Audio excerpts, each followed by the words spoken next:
Welcome to Anatomy of a Chocolate Chip Cookie version 5. And today we're making these two cookies exactly the same, but for one difference. It's kind of a hybrid. It's halfway between a crispy, chewy cookie and a cakey cookie. There's a little bit of chewiness in it because we add an extra egg yolk.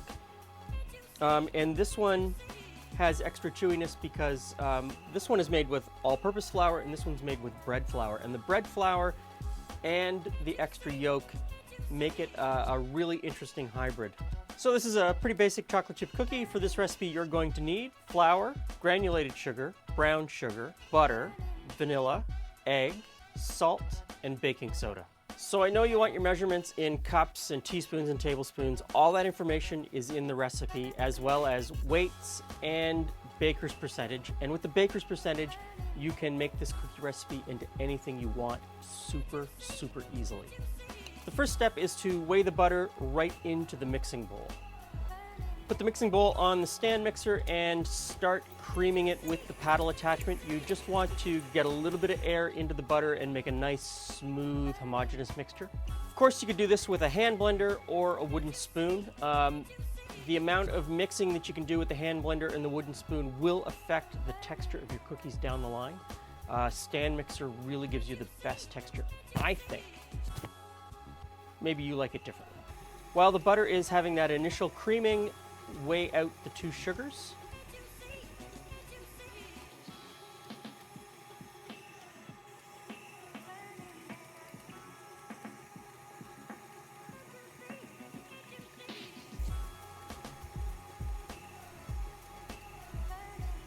Now add the sugars to the butter and start creaming that, and cream it together really well. Or not.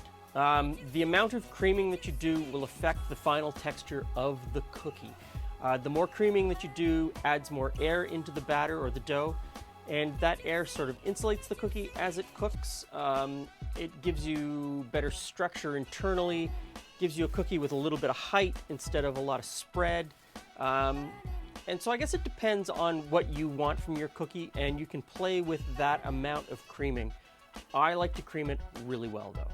So while that's creaming together, weigh out the flour, the salt, and the baking soda and just sort of mix that together.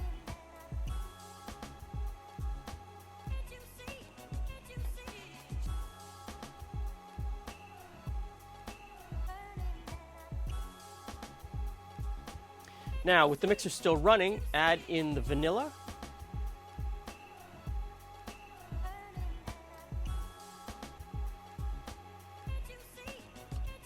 and the egg,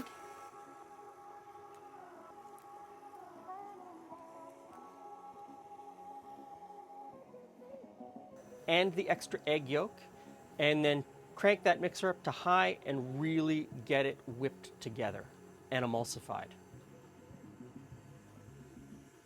Now, a really important step is make sure you scrape down the mixing bowl. Even if you have a paddle attachment like ours with the rubber scraper on it, it doesn't really scrape the side of the bowl all that well. You should mix it together, scrape it, and then turn it back on. Very important step, often overlooked. Now, as soon as that's all whipped together, turn the mixer down to low and spoon in the flour.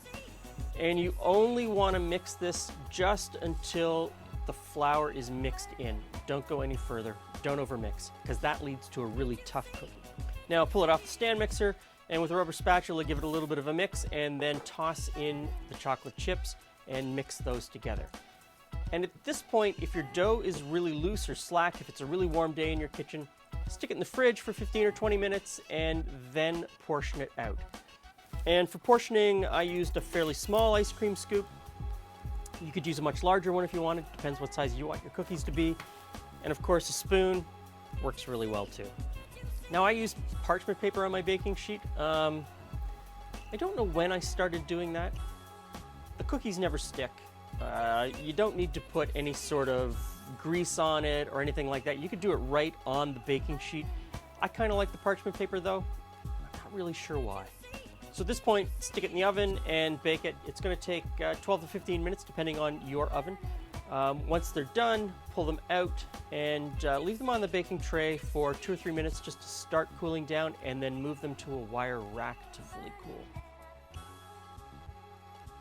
So I like to think of these two cookies as sort of the best store-bought cookie that you can make at home. It has a very interesting texture. The flavor's great. I just don't think it's for me. It's not my favorite. But you know, if they're on the counter, I'm gonna eat them. Thanks for stopping by. See you again soon.